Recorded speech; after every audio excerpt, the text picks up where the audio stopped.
accueillir ce soir Michael Langlois, qui est vraiment pour nous un ami. C'est un ancien boursier de l'Académie à l'école, il y a 10 ans, je crois, 2007-2008. Et donc, il y a actuellement détachement, c'est ce qu'il faut dire, de l'Université de Strasbourg au CRFJ, Centre de recherche français de Jérusalem. Donc, je salue le directeur François Bron et François Escache, François est là. On est toujours très heureux d'avoir des collaborations avec nos partenaires de recherche à Jérusalem, à la fois l'IFPO et le CRFJ, donc c'est une bonne occasion de concrétiser ces liens. Michael a un long CV, et je ne vais pas tout vous lire. Il est docteur en sciences historiques et philologiques de la Sorbonne, et après avoir fait des études de mathématiques et de sciences dures, donc c'est un parcours assez original. Il est actuellement maître de conférence habilité à l'Université de Strasbourg, membre de l'Institut universitaire de France, et donc pour le moment chercheur au CNRS et associé au Collège de France. Son parcours, évidemment, est intéressant parce qu'il y a non seulement ses sciences dures au début, mais il y a aussi la philosophie, la théologie, l'épigraphie, donc des disciplines qui ne sont pas souvent associées. Et donc cela, évidemment, apporte une grande richesse dans son expérience et son parcours intellectuel. Je signale 2 ouvrages publiés par Michael. En 2008, aux éditions du Cerf, le premier manuscrit du livre d'Enoch, étude épigraphique, philologique des fragments araméens de 4Q201 à Qumran. Et puis en 2011, dans la collection OPO, bien connue à l'école publique, Orbis, Biblicus et Orientalis, le texte de Josué 10, approche philologique, épigraphique et diachronique. Michael est aussi le coordinateur de la bibliothèque de Qumran, aux éditions du Cerf, et dont le dernier volume publié l'année dernière, en janvier, un volume de presque 800 pages, porte sur la Torah, Deutéronome et Pentateuque, en collaboration avec Catherine Berthelot, autre ami de l'école, et Thierry Legrand. Nous sommes très heureux de t'accueillir, Michael. Je l'ai déjà dit, non seulement ton brillant parcours intellectuel justifie ici ta présence, mais aussi les liens d'amitié que nous avons. Et nous avons même quelques projets avec toi, puisque tu vas rester 2 ans à Jérusalem. Bienvenue.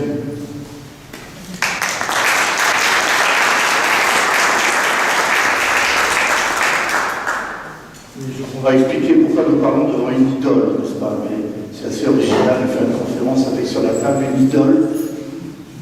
Oui, c'est bon, on va expliquer tout à l'heure.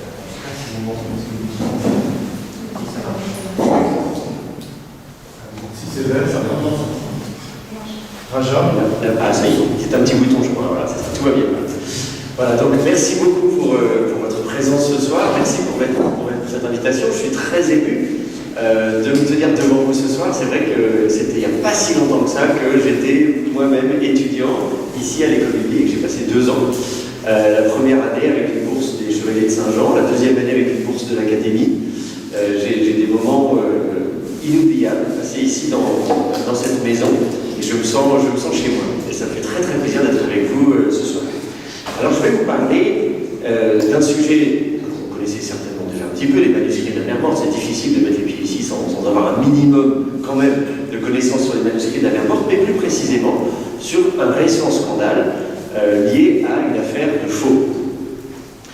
En novembre 2017, un musée de la Bible a ouvert ses portes à Washington, un bâtiment immense.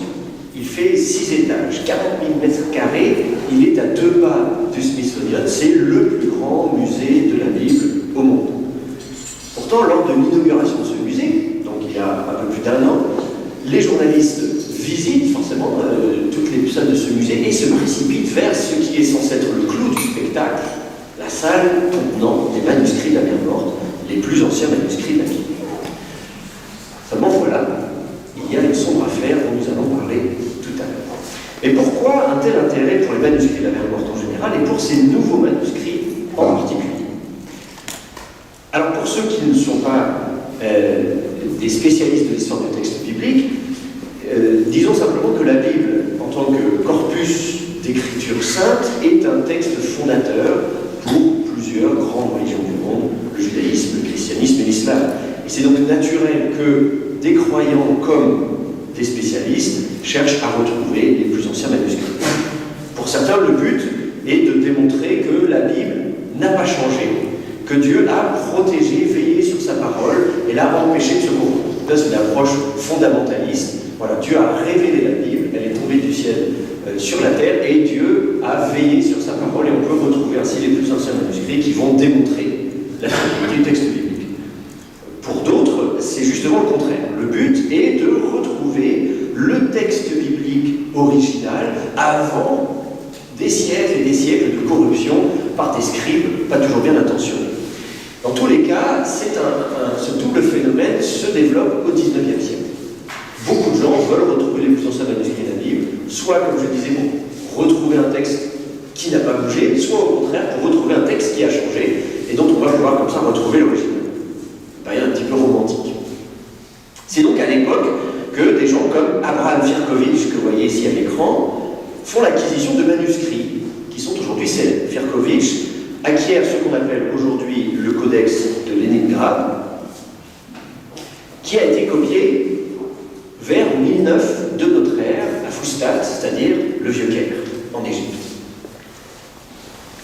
Il l'amène à Odessa en 1838, puis à Saint-Pétersbourg en 1863, et c'est pour ça qu'on l'appelle le codex de Leningrad. On aurait peut-être l'appeler le codex de Saint-Pétersbourg, mais vous savez, les traditions ont l'habitude. Et donc aujourd'hui encore, à ce jour, le codex de Leningrad reste la plus ancienne Bible hébraïque complète connue. À la même époque, Konstantin von Tischendorf. Donc Tischendorf achète lui aussi des folios, des feuillets de vieux manuscrits grecs à des moines au monastère Sainte-Catherine du Sinaï. Il les publie en 1846 comme le Codex Fridenico Augustanus, mais qu'on a quand même changé de nom aujourd'hui, on l'appelle le Codex Sinaiticus. C'est l'un des plus anciens manuscrits de la Bible grecque, y compris le Nouveau Testament, et on le date des alentours du IVe siècle de notre ère. Un tel appétit pour les manuscrits bibliques et, de manière générale, les objets qui datent de l'époque de la Bible, forcément, avec un tel appétit, le marché des antiquités explose. En Égypte, en Palestine, et partout, la population locale veille, surveille, est en quête de n'importe quel objet, manuscrit, artefact qui pourrait avoir de la valeur pour les Occidentaux.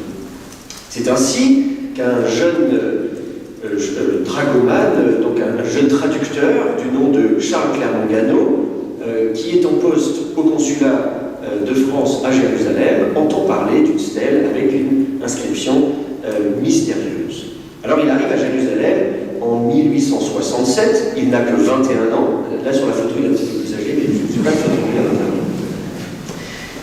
J'ai demandé si on avait des photos de Clermont-Ganneau ici, mais apparemment on n'en a pas. Donc il entend parler d'un bloc de basalte avec des anciennes lettres qui auraient été retrouvées à Diban, c'est-à-dire la ville biblique de Dibon, c'est en Jordanie, de l'autre côté de la mer Morte. En 1868, un pasteur d'Alsace, un petit clin d'œil parce que moi je suis prof à Strasbourg, à la faculté de théologie protestante, donc on forme les pasteurs d'Alsace, qui s'appelle Klein, a copié quelques lettres et un chrétien arabe prépare une transcription complète qu'il amène à Charles Clermont-Ganneau à Jérusalem. Alors on a consacré un petit colloque à cette découverte fin novembre au CRFJ. Donc si vous étiez là, vous savez déjà tout ça. Si vous n'étiez pas là, je vous résume en 30 secondes ce qui s'est passé. Clermont-Ganneau lui-même ne peut pas aller à Diban, donc il envoie un jeune arabe pour faire un estampage en 1869. Il y a une lutte entre le bédouin, entre le jeune homme qui est censé faire l'estampage et le bédouin qui détient la pierre, et finalement le jeune émissaire repart avec l'estampage sous le bras avant qu'il n'ait eu le temps de sécher. L'estampage n'est pas toujours lisible, mais Clermont-Ganneau voit le potentiel de cette inscription, il reconnaît un certain nombre de lettres et donc cherche à faire l'acquisition du bédouin.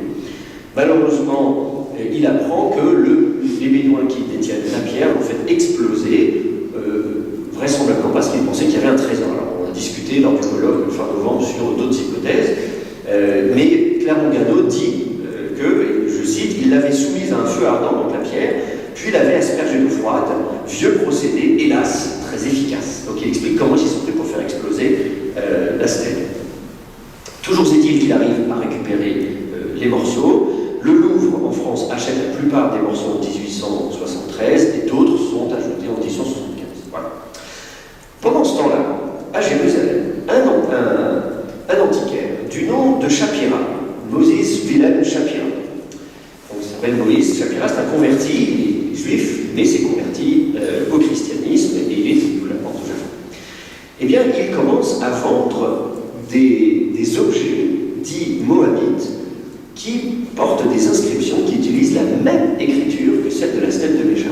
Et vous en avez 2 exemplaires ici sous vos yeux, mesdames et messieurs, parce qu'ici on a la chance d'avoir des vestiges archéologiques ou, on peut se poser la question, mais en tout cas prétendus archéologiques.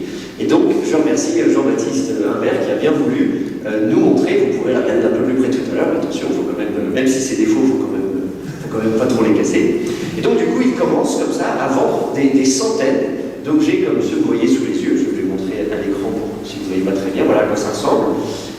Donc des objets, des statues avec, vous voyez, des inscriptions, des grandes lettres qui imitent l'écriture de la stèle de Mécha. Alors le Fonds d'exploration de la Palestine est intéressé par ces objets, le musée de Berlin également, et donc on envoie des experts tels qu'Onder, Drake, Schlottmann pour examiner tous ces objets.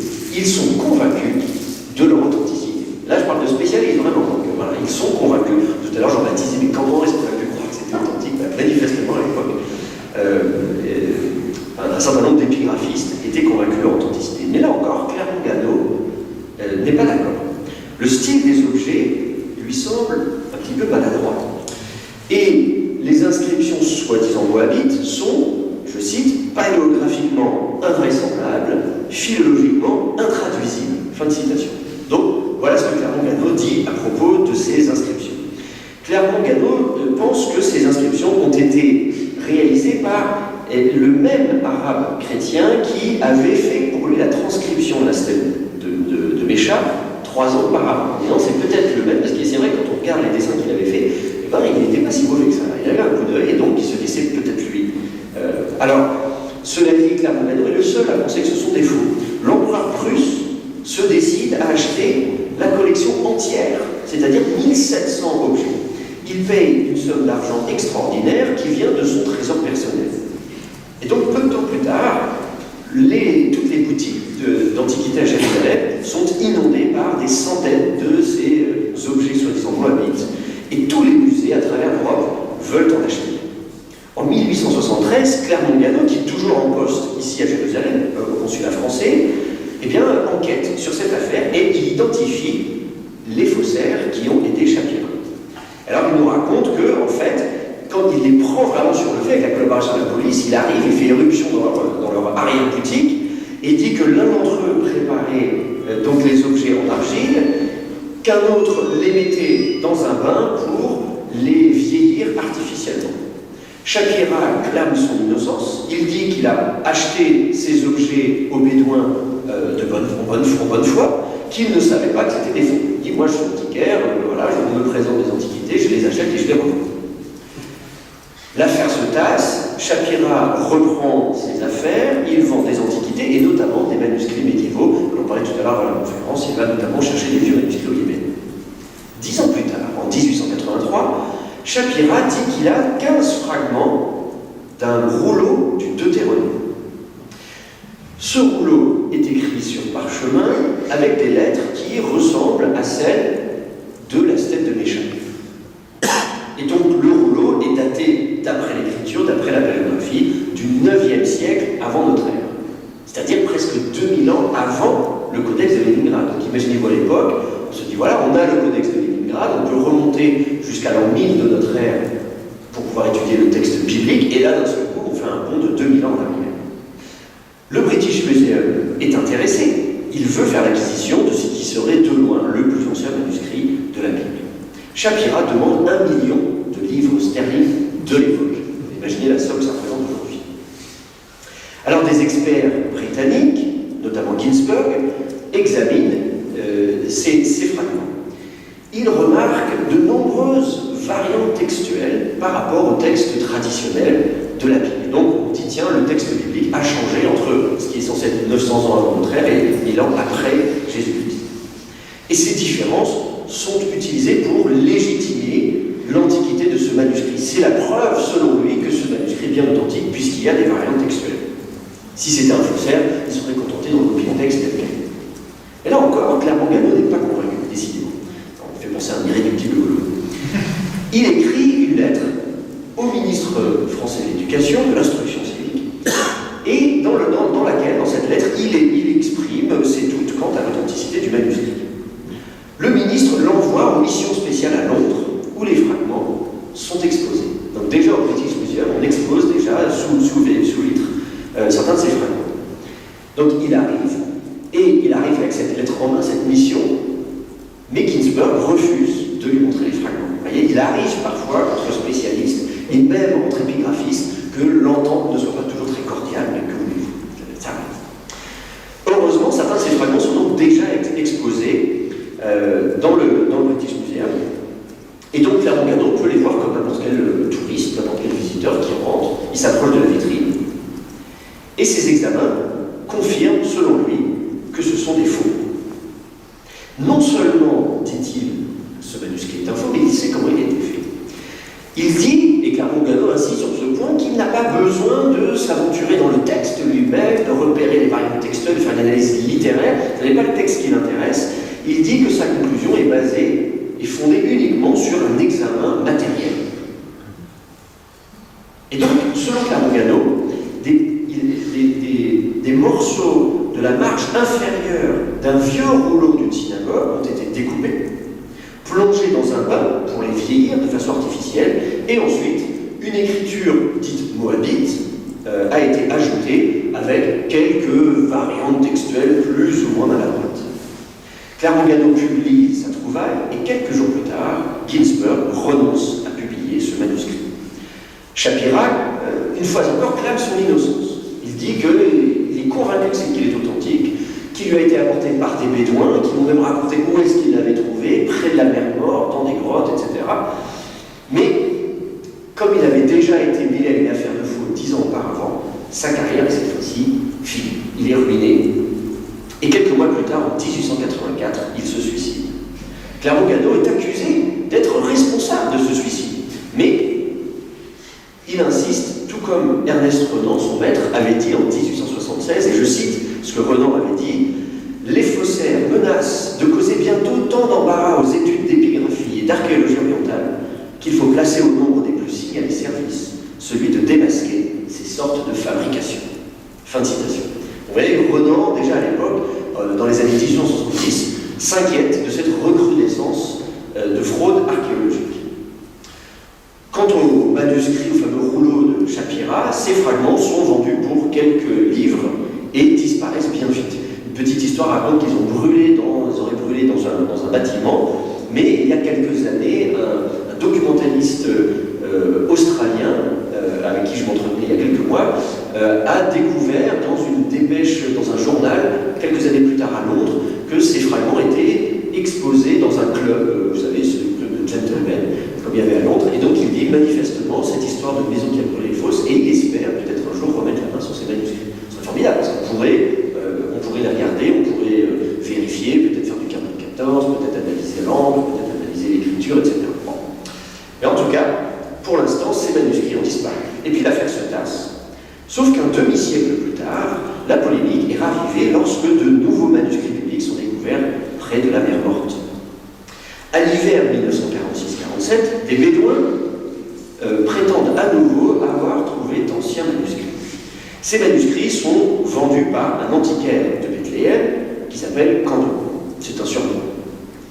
Ils datent du tournant de notre ère, entre le 3e siècle avant notre ère et le 2e siècle de notre ère. À vrai dire, je vais publier d'ici 2-3 mois un article dans lequel je pense que certains d'entre eux seraient plus anciens que ce qu'on a bien voulu le dire. Mais je vous laisserai me dire ce que vous en pensez quand il sera publié. Ces manuscrits sont donc les plus anciens manuscrits de la Bible. Cette fois-ci, on a réussi à aller plus loin que le codex de Leningrad.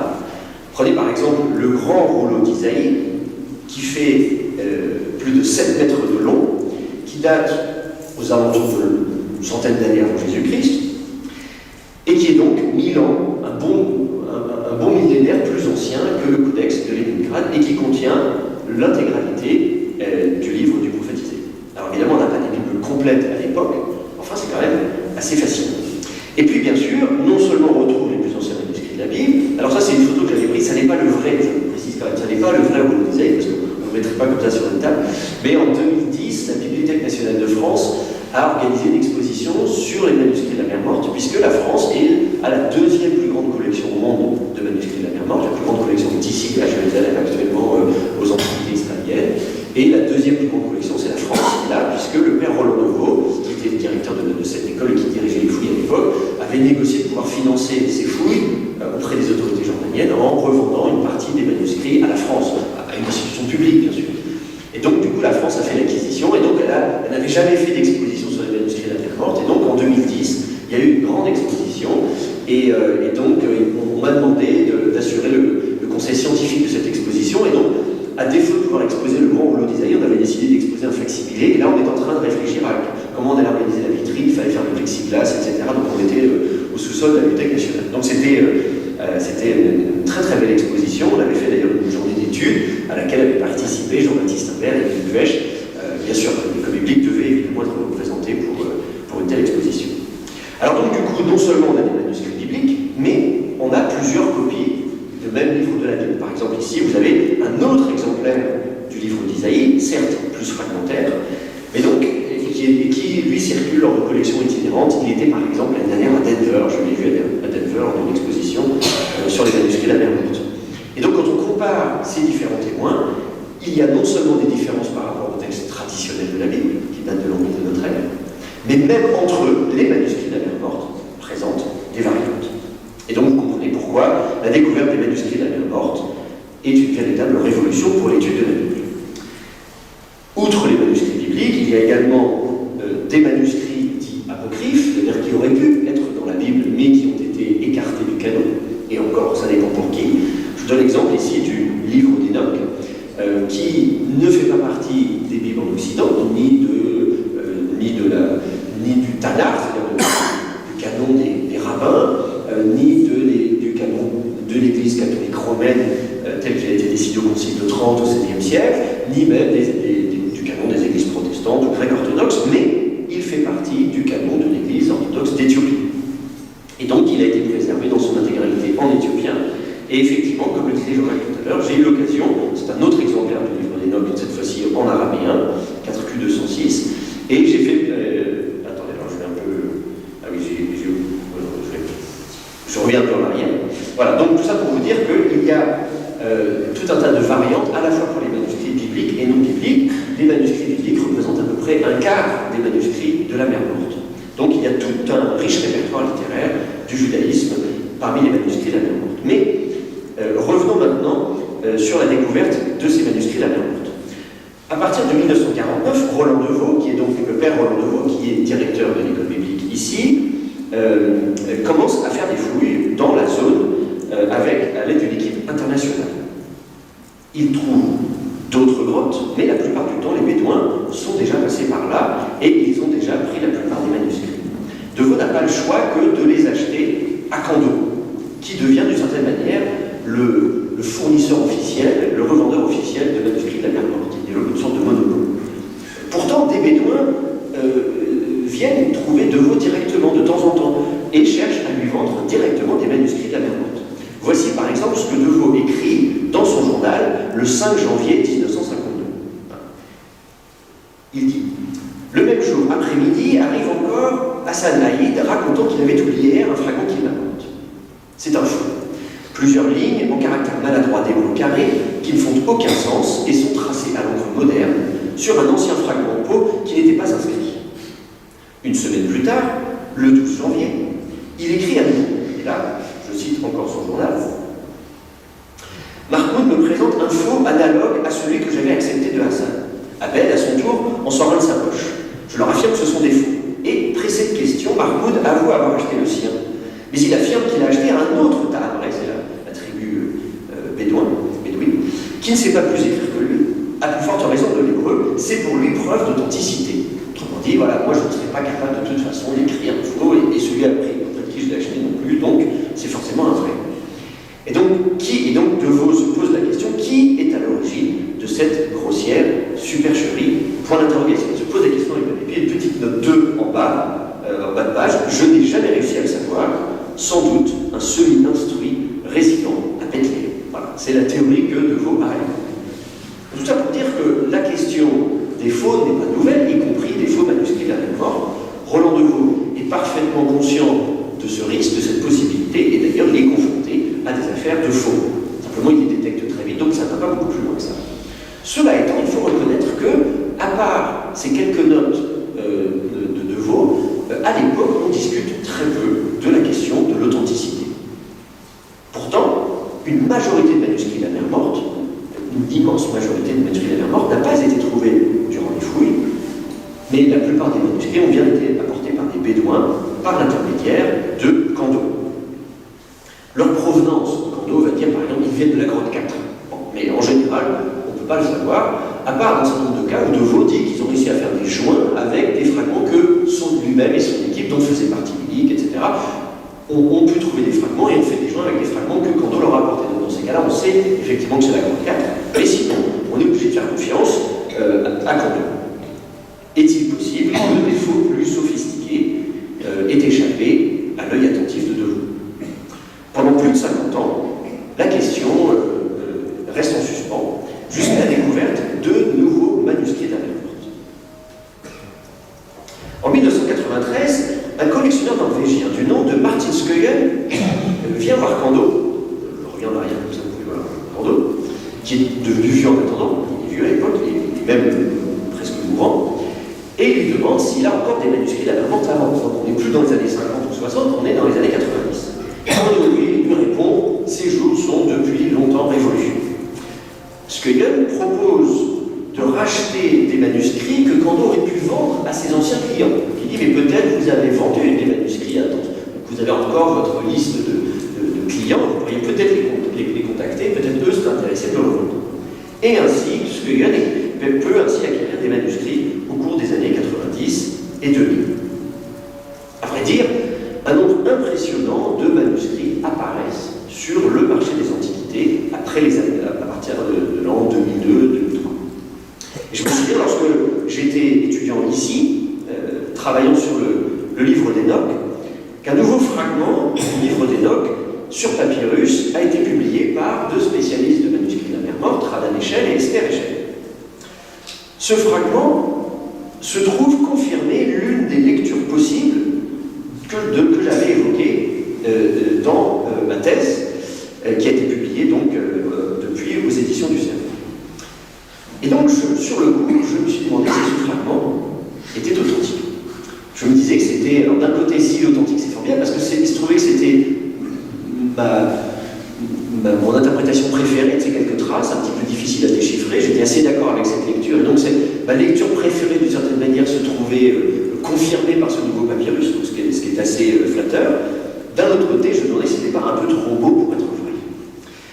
Et puis en plus de ça, je me suis rendu compte que cette même lecture avait déjà été proposée par des spécialistes auparavant. Ce qui arrive, c'est-à-dire des fois on pense à retrouver quelque chose, et puis j'ai fait une découverte, mais finalement on se rend compte que des fois 20 ans, 30 ans auparavant, quelqu'un y avait pensé, ou même parfois au 19e siècle, Tillman, alors pas Tillman, le nombre de fois où j'ai pensé avoir des bonnes idées, mais toujours est-il que je me suis dit, on peut donc imaginer qu'un faussaire qui lit comme moi les éditions de texte se soit basé dessus pour faire ce papyrus. Et donc à l'époque, je pose la question à mon directeur de thèse en disant qu'est-ce que vous en pensez? Et il me dit j'en sais rien, il faut demander, puisque vous êtes à Jérusalem, on se voyait à l'époque, il me dit allez poser la question à Radan Eshel. Donc je me donne ses coordonnées, je le contacte, je lui rends visite, on était à Givatra, on travaillait dans mon journal à la bibliothèque là-bas, et donc je lui pose la question, avez-vous des doutes sur l'authenticité de ce papyrus que vous venez de publier? Et il me dit non, pas du tout, il est authentique, il n'y a pas de problème avec, etc. Bon. À l'époque, moi, je n'avais que cette mauvaise photographie toute pixelisée, on ne peut pas en faire grand-chose, et surtout, on ne peut pas du tout s'assurer, vérifier si c'est authentique ou pas. Donc, je ne pouvais pas me faire ma propre opinion, et je suis resté sceptique. En 2008, lorsque j'ai donc publié donc ma thèse, mais également l'ensemble des manuscrits de la mer Morte du livre d'Enoch dans la collection qui s'appelle la bibliothèque de Qumran, dont on a fait allusion tout à l'heure, eh bien, j'ai donc inclus ce nouveau papyrus, mais à 2 reprises, je signale qu'il convient toutefois d'être prudent, je cite, je me cite, il convient toutefois d'être prudent quant à son authenticité et son origine qumranienne. Ça le dit donc à 2 reprises, pages 14 et 93. L'affaire se tasse jusqu'en 2012, lorsque l'on me propose de rejoindre l'équipe qui travaille sur la collection Skøyen. Donc il s'agissait à l'époque de publier l'intégralité des manuscrits de la mer Morte dont Martin Scoyen avait fait l'acquisition. On m'a demandé notamment de déchiffrer les manuscrits, de faire l'analyse paléographique de l'écriture, et d'identifier les mains des différents scribes. L'idée en particulier, c'était que comme s'il s'agissait d'une série de petits fragments, un petit fragment de la Genèse par exemple, on se dit ce petit fragment pourrait appartenir à un rouleau déjà connu et déjà publié, il aurait pu se détacher, et donc on cherchait à identifier. Et donc il me disait, est-ce que tu penses que l'écriture de ce fragment, c'est la même écriture que tel ou tel manuscrit? Le seul problème, c'est que aucune des identifications proposées ne convenait. À chaque fois, je dis, ah non, désolé, c'est pas la même écriture. Ah non, désolé, c'est pas la même main. Non, c'est pas le même manuscrit. Et donc, c'est un petit peu bizarre qu'il y ait un ou deux cas, d'accord, mais que l'ensemble, pratiquement tous les fragments de la collection Scoyen ne correspondent à aucun manuscrit existant et même à aucune écriture connue par les manuscrits de la mer Morte, c'est un petit peu étrange. Et puis, par ailleurs, j'ai découvert un certain nombre d'incohérences, de maladresse dans les écritures. Là, par exemple, vous avez ces trois fragments. Si vous regardez, l'écriture est particulièrement maladroite. Le scribe ne fait jamais deux fois le lamette de la même manière. Pour le LS, ça va un peu, mais bon, je ne vais pas rentrer dans les détails. Si vous voulez, on pourra discuter paléographie plus en détail. Mais disons que c'est assez surprenant d'avoir un scribe particulièrement maladroit, avec une écriture un peu naïve, un peu mal faite, et puis surtout pas très régulier, pas très adroit. Alors bien sûr, l'explication alternative, si on veut éviter la question des faux, c'est de dire que ces fragments ont été copiés par un débutant.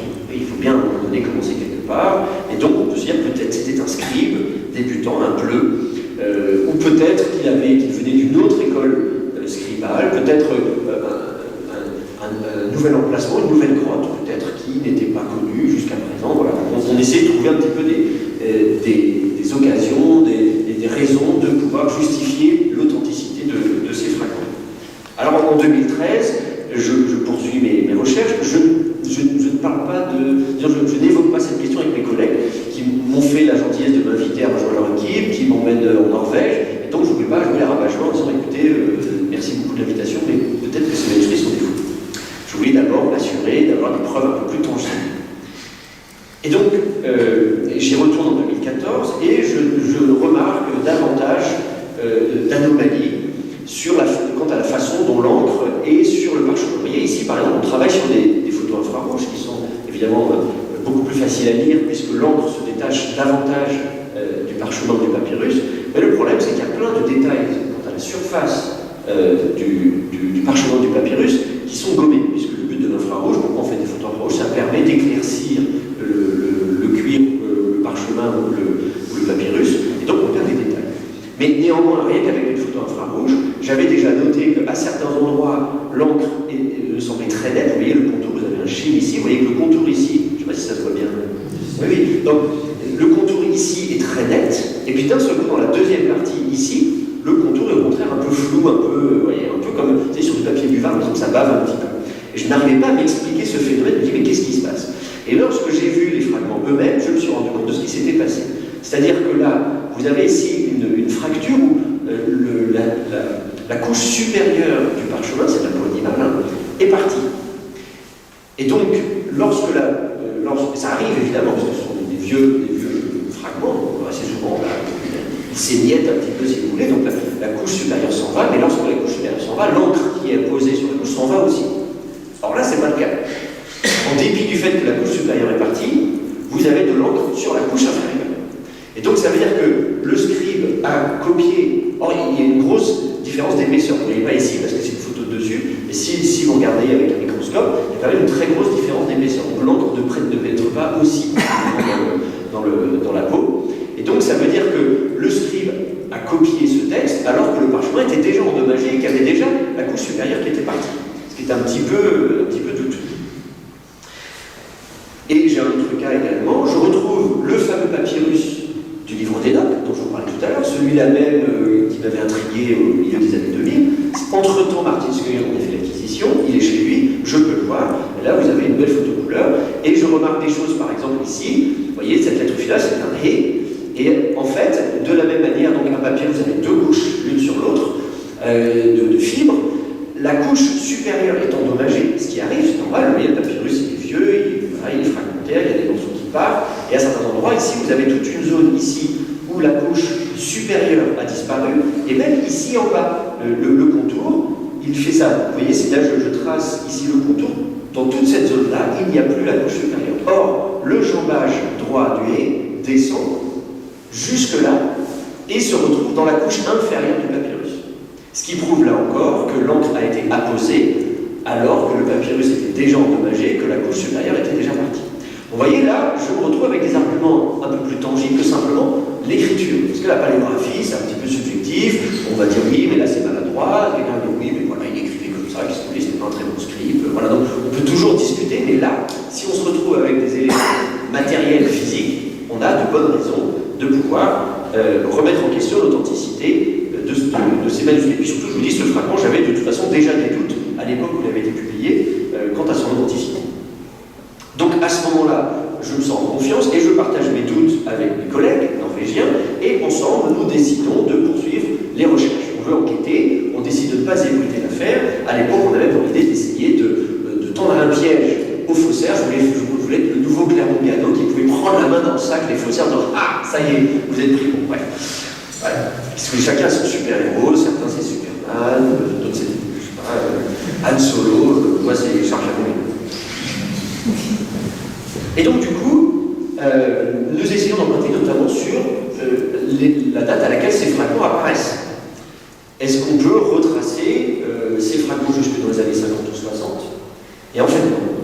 On se rend compte que ces fragments douteux apparaissent sur le marché des antiquités très récemment, dans les années 2000, contrairement aux premiers fragments que Skøyen avait achetés, vous avez dit dans les années 90, il avait dans l'idée en disant, mais peut-être, en disant vieux Cando, en disant peut-être que parmi vos anciens clients, certains, peut-être, voilà, seraient prêts à revendre ces manuscrits. Et de fait, il a dans sa collection des manuscrits dont je suis convaincu de l'authenticité, l'écriture ne pose aucun problème, etc. Voilà, donc on peut assez bien retracer l'historique de l'acquisition de ces manuscrits. Et donc, après avoir regroupé ces différentes données, je suis désormais convaincu que cette main maladroite est celle d'un faussaire. Je vous donne un autre exemple ici, où je remarque, regardez la haste des lamelles, qui sont vraiment assez hauts, vous voyez, non, c'est très haut, et puis celui-là, au lieu d'être haut comme il devrait l'être, il est beaucoup plus bas, et en plus de ça, il est recroquevillé, et comme par hasard, il fait son petit virage pile poil à la fracture du fragment. Celui d'après, pareil, on voit qu'il est un petit peu évasé ici, et celui-ci n'en parle pas, on a l'impression qu'il essaie de tracer en bas, il remonte parce qu'il s'est rendu compte qu'il est allé trop bas, il fait une boucle, c'est très maladroit. On a vraiment l'impression que les lamelles, vous voyez, baissent, à cause du plafond qui est de plus en plus bas. Autrement dit, ça prouve que là encore, ce texte a été apposé sur ce fragment alors qu'il avait déjà cette forme actuelle. Normalement, les fragments, quand ils ont, à l'époque, s'ils sont anciens, ils ont été copiés à l'époque, il y avait des colonnes entières, des feuilles entières, et bien sûr, avec le temps, le manuscrit a été rongé, il ne reste plus que des petits fragments, et donc, normalement, évidemment, les lettres, elles sont coupées. Alors là, je pense que le faussaire a été un petit peu maladroit sur ce point, il n'a pas été très bon. Et donc, du coup, je suis convaincu que c'est un faussaire, et même, à force de reconnaître cette même main, je la vois un peu partout, c'est le même faussaire, je reconnais ce faussaire, c'est la même personne. Mais ce n'est pas tout. Début 2016, je retrouve la même main, donc du même faussaire, sur des fragments qui appartiennent au futur musée d'Amiens. On est en 2016, le musée ouvre en 2017. Mais on est déjà au courant évidemment qu'ils ont des manuscrits des mers mortes, ils sont en train de préparer la publication. Ils ne mettent pas à disposition des photos, mais ils ont un site web, ils font l'annonce et on retrouve comme ça des petites photos, de pas très bonne définition hélas, pas vraiment zoomées, et sur leur site internet. Et donc à un moment donné, un journaliste de Newsweek, donc du magazine américain Newsweek, me demande qu'est-ce que vous pensez de la datation proposée, de proposer une datation paléographique pour ce fragment. Est-ce que vous êtes d'accord? Et je dis, mais la question c'est pas de savoir si je suis d'accord avec la datation paléographique, la question c'est de savoir si est-ce qu'ils sont authentiques. Parce que je dis à la journaliste, moi j'ai l'impression de reconnaître la main du faussaire qui a également vendu des manuscrits à Martin Skøyen. Et donc du coup, je suis convaincu que ces fragments sont également des faux. À l'époque, j'en parle donc à un collègue qui fait des texte, Keith Davis, un Canadien qui travaille avec nous sur la collection Scullien, qui dit: je n'ai pas le droit de te donner des photos, des belles photos que vous voyez ici, ça c'est des photos de résolution, mais à l'époque je ne les avais pas. Il me dit: j'ai signé une clause de confidentialité, non-disclosure agreement. Voilà, il n'avait pas le droit de montrer les photos. Il me dit: il faut demander au responsable du projet, Emmanuel Toff, qui est un grand spécialiste des manuscrits de la mer morte ici à l'Université hébraïque de Jérusalem, il faut lui demander, c'est lui qui peut te donner l'autorisation. Donc, je décroche mon téléphone, j'étais ici à Jérusalem, j'appelle Emmanuel Toff, je connais bien, et je lui dis: écoute, voilà, j'ai l'impression qu'il pourrait y avoir des faux, est-ce que je peux avoir des photos? Ben, je demande juste d'avoir des photos, je vous envoie par mail, c'est pas compliqué. Et il me dit: non, écoute, voilà, le propriétaire, Steve Green, donc, de cette collection, finalement, ça l'intéresse pas de savoir s'il y a des faux ou pas pour eux, c'est voilà, ils veulent juste avoir des manuscrits. Je trouve l'explication un petit peu difficile à avaler, mais bon, qu'est-ce que je peux y faire? Bon. Et donc, du coup, ça s'arrête là. Et quelques mois plus tard, le musée de la Bible à Washington publie donc la collection de ces manuscrits de la mer morte. Il y en a 13 dans un livre chez Brie, quand même, donc, une maison d'édition quand même prestigieuse. Je vois ce livre, j'étais aux États-Unis à un colloque annuel de la SBL, et donc Brie avait un stand là, où ils mettent tout leur. Je le prends, je le feuillette, et donc je regarde, et c'est un faux, c'est un faux, c'est un faux, c'est un faux, c'est un faux. Pas un seul sur les 13 n'est authentique. Non seulement, comment je sais en un coup d'œil que c'est un faux, parce que c'est le même faussaire, tout simplement. Maintenant, je reconnais son écriture. En tout cas, le même atelier de faussaires, la même équipe de faussaires. Et donc, du coup, je me renseigne sur leur origine, d'où est-ce qu'ils viennent, où est-ce qu'ils les ont acquis, et en fait, ils ont été acquis à la même époque, plus ou moins que Martin Scullien, parce que lui-même faisait son marché, et par le même antiquaire, c'est-à-dire William Cando, le deuxième fils de Cando. Alors, est-ce que c'est une coïncidence? Ben, je ne suis pas sûr. Parce que figurez-vous qu'à la même époque, d'autres manuscrits de la mer morte encore apparaissent sur le marché et sont achetés par un certain nombre de collectionneurs privés, tous aux États-Unis. En Californie, la Azusa Pacific University achète des manuscrits de la mer morte. Vous voyez ici un exemplaire de leur manuscrit. Au Texas, une bibliothèque de théologie, l'Anière, achète également des manuscrits de la mer morte. Toujours au Texas, un séminaire de théologie, Southwestern Baptist Theological Seminary, fait l'acquisition d'un certain nombre de manuscrits de la mer morte.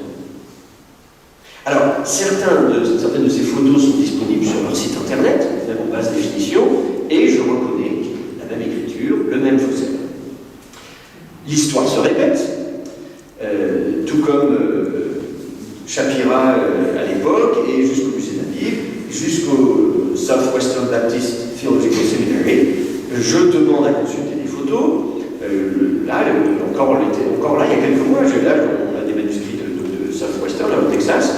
J'ai un collègue, je lui pose la question, est-ce que tu peux me montrer des photos, juste m'envoyer des photos? Par mail, c'est pas compliqué, je vais dire ce que j'en pense, vous pouvez me croire, en fait ce que vous voulez, je ne demande pas de payer pour mon expertise.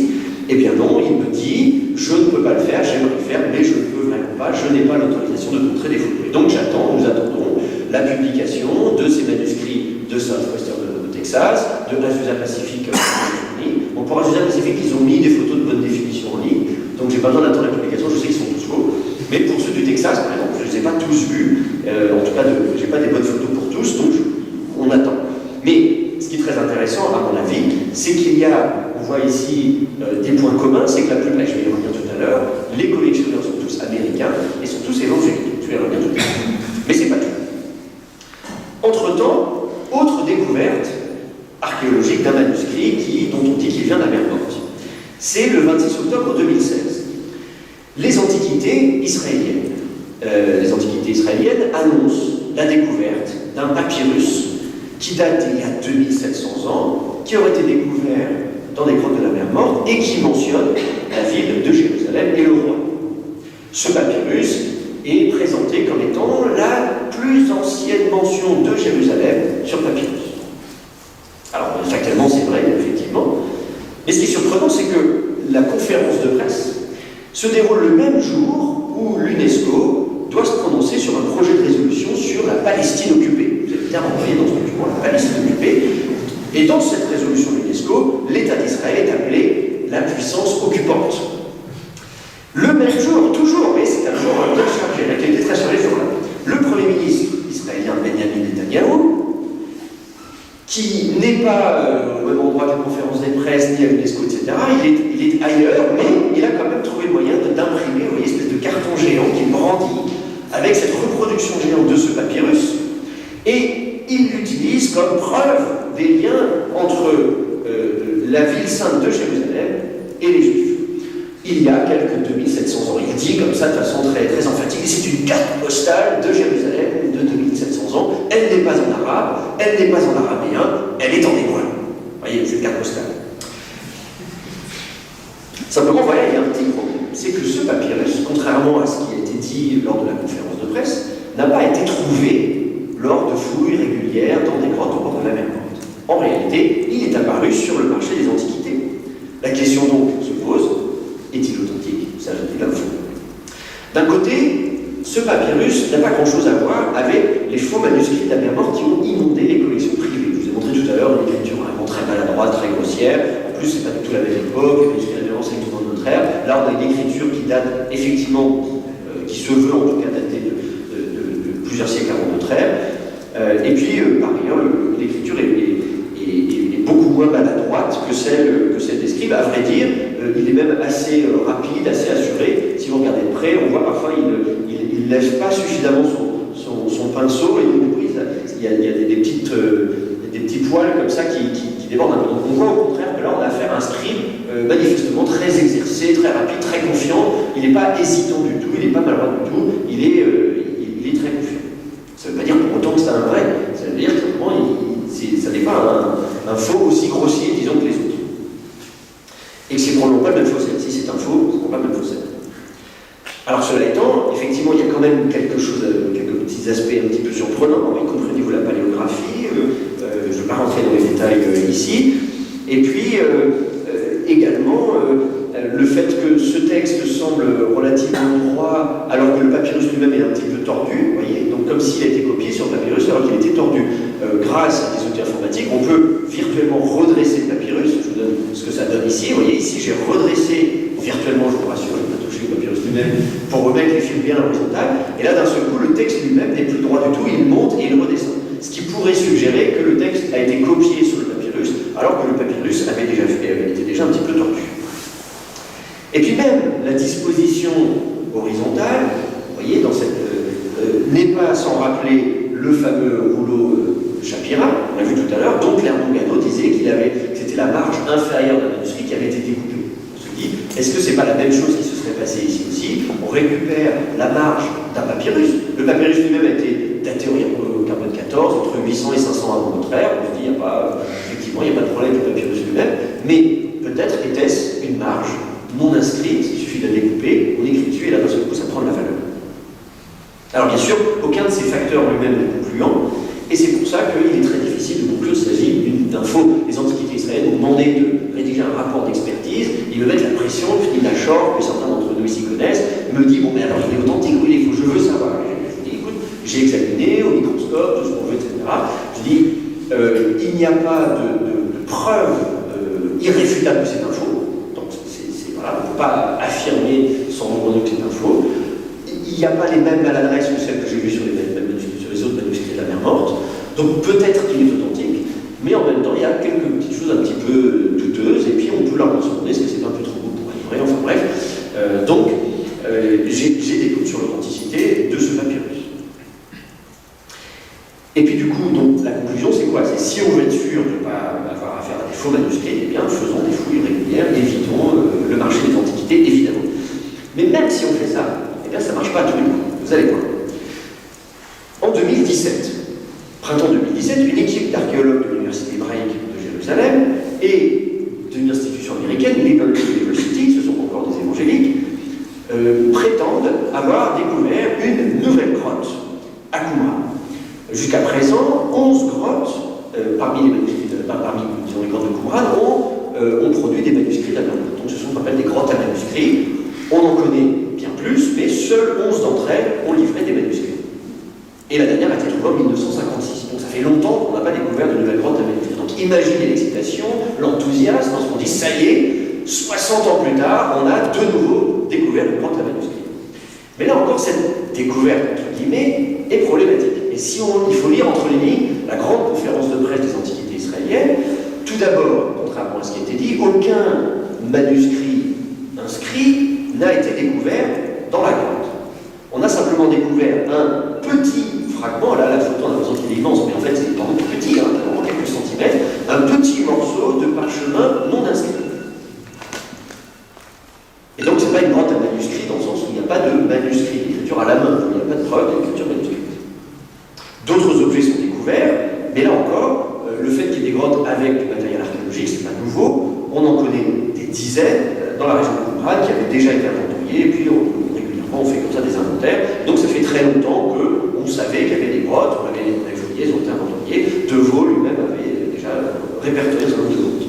Par ailleurs, dans cette grotte ont également été découverts des outils modernes, par exemple des têtes de pioche, qui montrent que cette grotte a déjà fait l'objet de fouilles, en particulier par les Bédouins. Donc s'il y avait des manuscrits, de toute façon, ils ont déjà été récupérés par les Bédouins. Et pourtant, les antiquités israéliennes insistent sur le fait qu'il faut appeler cette grotte la grotte numéro 12, juste parce qu'on a trouvé un petit manuscrit vierge un petit bout de parchemin non inscrit.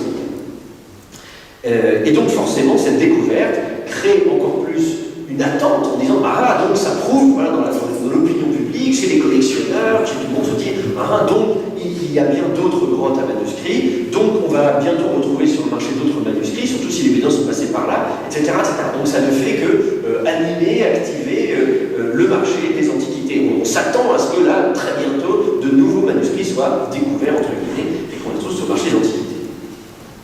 Alors, que conclure? Parce que je me tiens au timing qu'on m'a donné, hein, tu vois, je respecte. Ces nouvelles découvertes sont fascinantes, mais pas forcément de la façon dont vous les pensez. Elles ne nous disent, à vrai dire, pas grand-chose sur les origines de la Bible, du judaïsme ou du christianisme. En fait, ces découvertes, à mon avis, nous en disent beaucoup plus sur les croyances et les objectifs de certains mouvements juifs et chrétiens aujourd'hui. Par exemple, le papyrus de Jérusalem a été instrumentalisé pour des objectifs politiques afin de prouver, entre guillemets, la légitimité des Israéliens pour faire de Jérusalem leur capitale. Alors qu'en fait, il n'y a absolument pas besoin de cette découverte pour savoir que Jérusalem était bel et bien la capitale d'un royaume, de Juda, il y a 2700 ans, on le savait déjà, on a déjà Jérusalem mentionné sur des inscriptions contemporaines en hébreu ancien, et on a même Jérusalem mentionné sur des tablettes de la Varna à l'époque de Memphis IV, donc Akhenaton, deuxième millénaire avant notre ère, etc. Donc, à vrai dire, personne ne doutait de l'existence du royaume de Juda au premier millénaire avant notre ère, ni même du fait que Jérusalem en ait été la capitale. Et qu'on utilisait l'hébreu à l'époque, on savait déjà tout ça. De même, je trouve que le profil de ces collectionneurs privés américains est très intéressant. Je mets de côté Martin Scoggin, ce collectionneur norvégien, qui, lui, collectionne des manuscrits de toutes les cultures et de toutes les religions, y compris des manuscrits bouddhistes, etc., etc. Si vous le mettez à part, tous les autres manuscrits de la mer Morte qui ont été achetés récemment l'ont été par des collectionneurs américains, plus précisément des évangéliques, et qui ont la particularité, au contraire d'autres églises chrétiennes, telles que l'église catholique romaine, ou l'église grecque-orthodoxe, ou même les protestants, les réformés, etc. Bref, les autres églises n'insistent pas autant que les évangéliques sur l'inhérence de la Bible. Pour eux, c'est un point de doctrine fondamental. La Bible n'a pas d'erreur. Voilà. Elle ne contient pas d'erreur. Et donc, c'est le cas de toutes ces institutions, et y compris Liberty University, dont je vous parlais tout à l'heure, qui a participé au fouilles de la fameuse grotte 12, entre guillemets, et qui est également une institution évangélique américaine.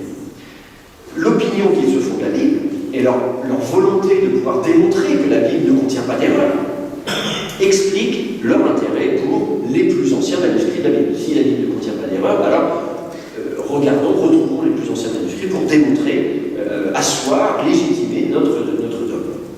Et donc, leur objectif, quand ils partent à la recherche pour faire d'anciens manuscrits, ce n'est pas, évidemment pas très différent. On se retrouve aujourd'hui dans la même situation que celle du 19e siècle, d'une certaine manière. Je le disais, au 19e siècle, on a soit dans l'idée que Dieu a veillé sur sa parole, sur la Bible, et que donc on va pouvoir retrouver des anciens manuscrits qui montrent que le texte biblique n'a pas changé d'un iota au travers des siècles, ou au contraire, on se dit que Dieu a veillé, que Dieu a inspiré les tout premiers auteurs de la Bible, et qu'entre-temps, des scribes, des générations de scribes ont corrompu le texte biblique, et que donc si on retrouve les plus anciens manuscrits, on aura, ça y est, la vraie parole de Dieu, la pure, originelle.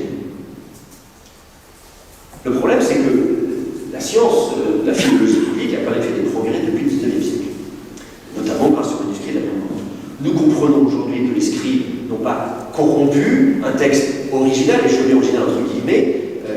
Qu'est-ce que ça veut dire qu'un texte original? Quelle était la première phase rédactionnelle? Est-ce que c'est le premier brouillon? Qu'est-ce qu'on considère un texte original? Un texte inspiré. Mais en fait, les scribes sont des rédacteurs. Ils étaient eux-mêmes impliqués dans le long processus de rédaction qui a conduit aux versions finales du texte biblique. Et là, je vous renvoie aux travaux d'Adrian Schenker, qui est aussi, que j'ai eu comme enseignant ici quand j'étais élève à l'école, et que j'ai eu l'occasion d'éditer un de ses volumes dans une collection que je dirige qui s'appelle L'écriture de la Bible, et qui, comme son nom l'indique, c'est une collection qui vise à expliquer comment la Bible a été écrite. Et donc, si vous voulez, les scribes ne sont pas des copistes, des machines à écrire, mais ce sont vraiment des rédacteurs. Et ça, on s'en est rendu compte notamment grâce au manuscrit de la Bible. Donc, qu'est-ce que ça veut dire? À ce moment-là, grâce à cette nouvelle découverte, quand même, depuis le 19e siècle, on a fait des progrès scientifiques. Qu'est-ce que ça veut dire que de parler de la Bible comme étant inhérente, ne contient pas d'erreur, dans les originaux? Là, je cite par exemple le livre que vous avez cité, c'est dans leur confession de foi sur un site internet. Pour s'inscrire là-bas, étudier là-bas, il faut croire que dans les originaux, le texte est inhérent. Qu'est-ce que c'est que les originaux? Alors moi, je connais bien le problème parce que je viens d'un arrière-plan évangélique, du côté de ma mère notamment. Mon père est réformé en Suisse, ma mère est normande, évangélique. Je ne vais pas trop vous parler de moi, mais c'est juste pour vous dire que je connais bien le problème. Et j'ai grandi comme ça dans un milieu très fondamentaliste, où effectivement, on ne peut pas remettre en question, tout était écrit à la même près, il n'y a pas de problème. Alors cela dit, je reste croyant aujourd'hui, je vous rassure également, je crois que Dieu parle au travers de la Bible, mais je ne suis pas convaincu que ces institutions évangéliques aux États-Unis, qui cherchent à faire l'acquisition de manuscrits de la mer morte, sont prêtes à changer leur doctrine à la lumière de ces nouveaux manuscrits. Et donc, au-delà de leur l'accent qu'ils mettent en apparence sur la Bible, on fait un musée immense autour de la Bible, leur désir d'étudier les plus anciens manuscrits de la Bible, je pense qu'ils ont d'autres raisons pour faire l'acquisition de manuscrits de la mer morte. Tout comme le papyrus de Jérusalem a été utilisé, instrumentalisé pour légitimer la capitale de l'État d'Israël, Jérusalem, il semble que ces nouveaux manuscrits de la mer morte sont utilisés pour légitimer ces institutions académiques privées aux États-Unis. Par exemple, je vous parlais de Azusa Pacific University tout à l'heure.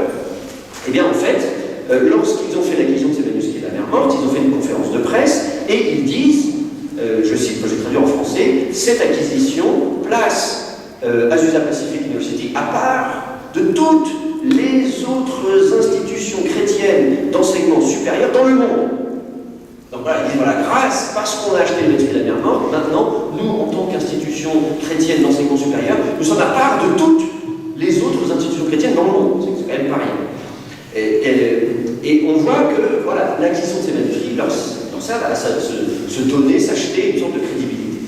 D'ailleurs, dans le même texte, je vous donnerai le lien si vous voulez, ils disent, aux États-Unis, seul l'Institut orientaliste de Chicago, bientôt l'Institut le célèbre, a un manuscrit de la mer morte, et donc on est maintenant au même niveau d'une certaine manière que l'Université de Chicago et cet institut orientaliste.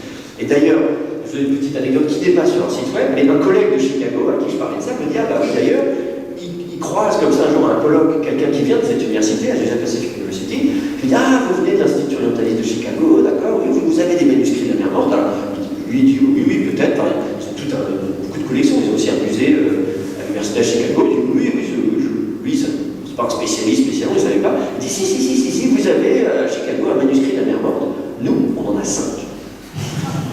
On n'est pas loin de la ville les plus grosses que la petite. Bon, je vais faire la parenthèse, excusez-moi, on ne peut pas dire des choses comme ça. Voilà. Et donc, du coup, on voit ici que le fait de posséder ces anciens objets ne change rien au niveau académique d'une institution. C'est pas avec l'argent qu'on va s'acheter comme ça une crédibilité scientifique. Si ces institutions veulent vraiment élever leur niveau académique, ben, ils n'ont qu'à dépenser leur argent pour embaucher davantage de chercheurs. Voilà, donc je fais la pub pour nous, les profs, je pense à mes doctorants, etc. Je vais trouver un job après. Voilà. Donc, si vous êtes milliardaire et que vous voulez élever le niveau de certaines institutions privées, faites des dons et qui permettront de financer des recherches plutôt que de dépenser des millions de dollars dans l'acquisition de fragments de manuscrits de la mer morte. Et en plus, non seulement ça, mais il y a un côté ironique, c'est qu'en plus, non seulement ils ont dépensé des millions de dollars, mais en plus de ça, les manuscrits de la mer morte qu'ils ont achetés pour se donner de la crédibilité scientifique se trouvent être des faux. Et donc, ils étaient tellement désespérés pour faire l'acquisition de manuscrits de la mer morte qu'ils ont finalement encouragé des faussaires à leur fournir ce qu'ils voulaient. Vous voulez des manuscrits de la Bible? Bien sûr, on vous en fournit. D'ailleurs, à part quelques exceptions, toutes ces institutions américaines ont acheté des manuscrits bibliques de la mer Morte. Or, on a dit tout à l'heure que quand on regarde les manuscrits de la mer Morte, un quart des manuscrits sont des manuscrits de la Bible, et trois quarts sont d'autres œuvres littéraires. Donc, si la même proportion était respectée, on aurait à peu près cette même proportion. Or, c'est pas le cas. Ils ne sont intéressés que par des manuscrits bibliques, des manuscrits du Tanakh, certainement pas des apocryphes, ni même des deutérocanes. Donc, leur but en faisant l'acquisition de ces manuscrits, c'était d'acquérir une sorte de réputation, une crédibilité en tant qu'institution américaine, mais le fait qu'ils aient été trompés et qu'ils se soient fait avoir en achetant des faux produit l'effet opposé. Aujourd'hui, tout le monde se moque d'eux en disant là, vous êtes vraiment fait avoir, vous n'êtes vraiment pas très bien. J'ai apprécié l'ironie. Alors, je ne dis pas que n'importe quel chercheur aurait tout de suite identifié ces manuscrits comme étant des faux. À vrai dire, moi le premier, j'ai eu des doutes, mais j'étais pas sûr. Quand on en regarde un, certains sont pas si mauvais que ça. Ce qui m'a permis, moi, aujourd'hui, de pouvoir identifier rapidement que ce sont des faux, vous avez compris le raisonnement, c'est parce que sur certains, j'ai trouvé des traces matérielles, que par ailleurs, à force d'en voir en série, je reconnais la main du scribe, du faussaire, et donc c'est comme ça que je peux l'identifier. Donc, j'en veux pas non plus à mes collègues qui, aujourd'hui encore, aux États-Unis, ne sont pas convaincus que c'est des faux, je ne crois pas. Bon. Alors, sauf que, il y a quelques mois seulement, le musée de la Bible, avec la pression qu'on a mis quand même sur le musée de la Bible, a fini par faire des tests physiques, matériels, et ont conclu que, effectivement, certains de leurs manuscrits, les 5 qu'ils ont envoyés à Berlin pour des tests matériels, sont revenus avec un rapport qui dit oui, ce sont des faux. Donc, ils reconnaissent maintenant qu'ils ont des faux, ils n'ont pas fait des tests sur tous leurs fragments, et encore, seul le musée de la Bible à Washington a été d'accord pour jouer le jeu et faire des tests. Les autres collectionneurs américains ne sont pas encore prêts à jouer le jeu. Et vous allez voir, moi je n'ai aucun doute là-dessus, quand ils vont eux aussi être d'accord pour faire des tests, les résultats seront les mêmes, ce sont des faux. Les manuscrits de la mer Morte, donc, comme la Bible dans son ensemble, et toutes les études autour de la Bible doivent être protégées contre les abus de lobbies religieux. Dans ce cas, il faut plus qu'un simple bibliste pour détecter de telles forgeries, de tels faux. C'est le rôle d'un épigraphiste. L'étude des manuscrits de la mer Morte, selon moi, doit être un travail d'équipe qui met ensemble des spécialistes de différentes disciplines. L'épigraphie, la philologie, la chimie, la physique, les études religieuses, la Bible, la théologie, la sociologie, etc.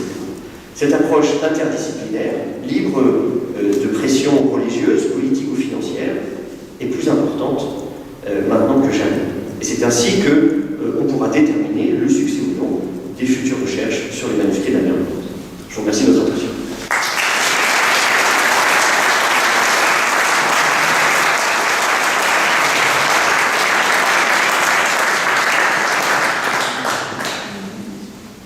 Michael, on t'aurait écouté encore pendant une heure, c'est une petite allure d'enquête policière. Tu veux commenter un peu peut-être les deux? Oui, tout à fait. Alors donc, vous voyez, dans le but de cet exposé, c'était de montrer que la question des faux bibliques, etc., n'est pas nouvelle, parce que Shapira est impliqué là-dedans. Alors on n'a plus les fragments Shapira, on ne sait pas où ils sont, mais on a quand même donc les fameux faux moabites qui ont fleuri dans les années 1870, après la découverte de la celle de Béchar, et qui a conduit Carbonello à dire que c'était des faux. Il y en a eu des centaines, des milliers même, et donc d'abord, vous pouvez voir qu'ils sont moches. Enfin, de ce point de vue-là, c'est quand même assez moche. Ça ne ressemble pas exactement à ce qu'on s'attend à trouver, disons, sur des sites archéologiques à l'époque du fer 2, donc vous voyez, disons première moitié du 1er milliard avant notre ère. Les lettres sont particulièrement grosses, donc c'est pas comme ça qu'on écrit, et en plus de ça, les lettres sont en relief. Sur la plupart d'entre eux, les lettres sont en relief, et là encore, ça n'est pas une pratique, c'est pas impossible à l'époque, mais il se trouve que sur les collections moabites, c'est pas comme ça qu'on écrit ça. Donc c'est vrai qu'aujourd'hui, ça semble assez évident que ce sont des faux, et je ne connais plus personne qui prétendrait encore qu'ils sont authentiques. Et donc ces faux ensuite ont disparu, vous savez, donc Shapira s'est suicidé, et puis apparemment ces collections, ce qui lui restait, a été disséminé, et il semblerait que l'école biblique, qui n'existait pas encore, qui n'avait pas encore été fondée à l'époque de cette affaire dans les années 1870, puisqu'elle a été fondée dans les années 1890, mais malgré tout, certains de ces faux sont parvenus jusqu'ici. Et moi, ça me fait plaisir parce que c'est la première fois que j'en vois en vrai. Parce qu'évidemment, les musées ne vont pas dire regardez, on s'est fait arnaquer, on va vous montrer. En général, les faux ne sont pas exposés. Et donc, je remercie vraiment Jean-Baptiste qui m'a dit mais oui, oui, on en a, et on va en sortir.